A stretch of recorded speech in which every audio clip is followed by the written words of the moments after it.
Enteekateeka eno ey'okuwandiisa abatafunangako endagamuntu oba density oba nniini yakumala ennaku 53 ng'ekomekerezebwa ennaku z'omwezi 23 mu mwezi ogujja ogwa Novemba.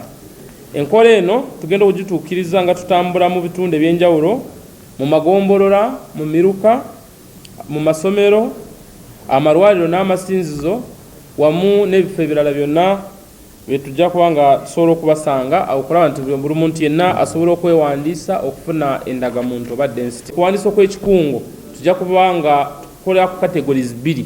Category emu abatewandiisangako, then category ey'okubiri abaana abali mu masomero oba mu communities naye nga beewandiisa balina nniini naye tebalina ndagamuntu. Newankubadde abayizi baffe bakyali mu masomero, ffe ng'ekitongole kya NIRA nga tuli wamu n'abakulembera amasomero ne minisitule y'ebyenjigiriza tubeetegefu okutuuka eri yonna gye muli.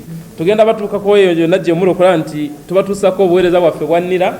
Twagala buli omu abeere ng'alina endagamuntu ate singa olina nniini osobole okufuna obuweereza obw'enjawulo. So kaweefube ono gwe tuyita mu luzungu phase 1 of the mass enrollment oba okuwandiika okw'ekikungo okusoose. So tubakubiriza mwenna mujje mwejumbire mu nkola eno tusobole okutambula wamu ng'Abannayuganda.